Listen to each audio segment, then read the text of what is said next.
So hello friends, today I am going to talk about a topic which is not related to taxation, but it is a decision making topic, and recently I got a very nice conversation on this point.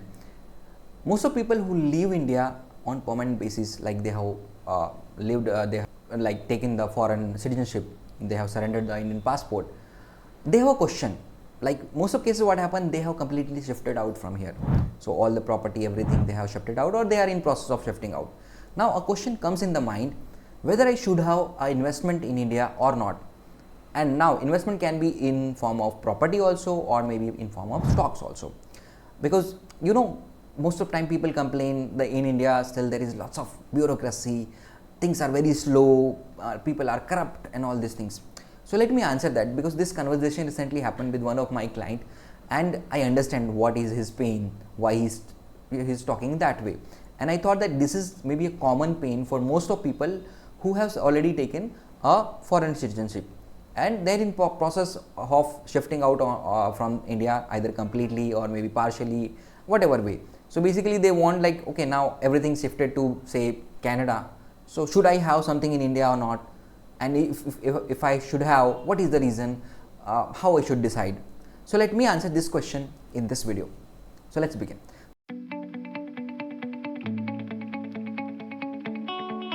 So hello friend, my name is Arun Tiwari, and generally I deal in international taxation, and NRI taxation is a part of international taxation. So I advise people on that.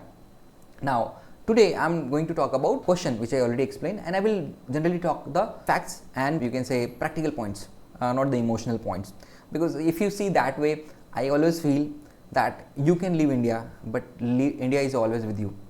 You can not leave the India which is within you. So that's happened, and that's the emotional reason. The people, even they are abroad, they have left, they have surrendered their passport and all, but still somewhere they want to come back, because lots of things are there. Maybe their childhood memories are there, their parents are still staying here, maybe lots of things are there which is associated with India. If you are born and brought up in India, even you are not born and brought up in India, still you want to come once and see, because this may be your roots. And most of cases people want to come back and show their children that this is the place they are born and this is the country they are born. So this is the emotional part which cannot be quantified, so I will not be talking about that. Let me talk about through the point things. Once you got the foreign passport, should you have an investment in India, and if yes, why? So let me talk about this. Now I will talk about two type of investments: one, investment in property; second, investment in stocks and shares. So let me talk about investment in property. Now there can be two ways you can look at the investment in property. First thing, if you have a property, then you want to decide whether you want to leave this property as it is, or you want to sell or invest somewhere. Second phase you have, where you don't have a property in India, you want to buy one property. So suppose you have already a property, maybe it's parental or maybe inherited, and you are thinking whether you should keep that way, or you just sell it, make some money and invest somewhere. So let me answer this question. First question, if you already have property, let this property be there.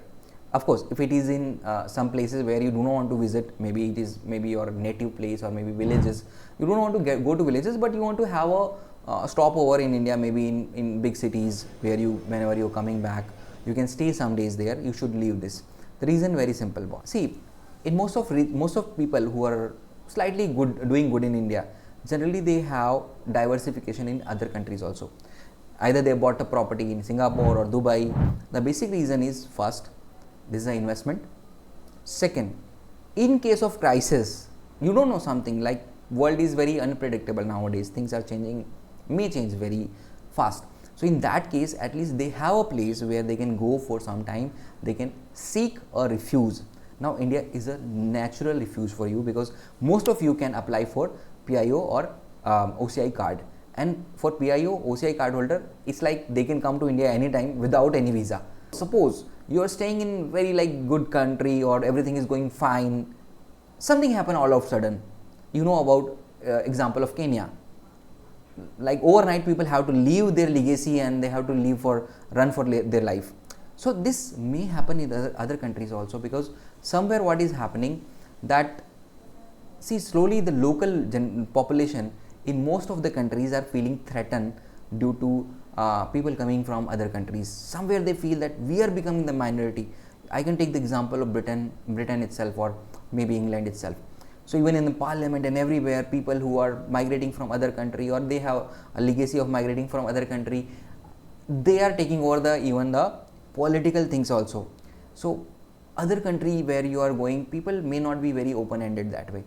Or maybe I talk about England also. Somewhere someday some leader comes and say, okay, these people are threat for us, right, and we have to fight for them. Anything can happen this way, and you should believe this is social media. Misinformation is spread faster than information. So in that case, you should have a place where if such situation comes, you can come and you can stay respectfully. You should not be living like a refugee. This is a very serious matter, okay, and it's a very practical. This can happen. So for that reason, if you already have a house here, please don't sell it. Maintain it. It will maintain your memories also. Plus, someday somehow it can help you to seek a refuge also. Second thing, if I say about the investment part. Now, in India, the rental is not very good. It's a fact, but the capital appreciation can be very good, because in India there is a population, there is a demand, people are moving to big cities, so always there will be demand, and you can look at a nice good capital gain, or capital, you can say, appreciation. Even the rental is not that much. So that way, if I say, it is not a loss if you have a house and leave it here, and then either you put a part of that house for a rental, because then that person can maintain the property a little bit also. Or if you don't mind like getting the rent, the better part is simply you can just manage it that self. So that way, yes, you will be spending some amount in repair maintenance, but you can have a place where whenever you are coming back to India, you can stay. And let me tell you, it will be still way cheaper than staying in any of the hotels. Second question, I don't have a house, should I buy it? I already explained, you should buy it, because it can work whenever you require, right? So this is an investment, plus this serves a separate purpose also, and nobody will tell you this point, because most of people will talk about depreciation, rental and all these things. So it is natural, you don't have to seek visa, and most people, maybe possibly see when war seek out, it is the history of India. India has allowed even foreigners to come here and stay. You are still a part of India. Maybe you have surrendered the Indian passport, but you're still somewhere in India, and I think you should not surrender that thing, and you should be taking full benefit of that, because in case of war, maybe lots of other countries, maybe Dubai, maybe other countries may refuse you to accept that time, because that can spoil their relations. But I think India still doesn't have that kind of history.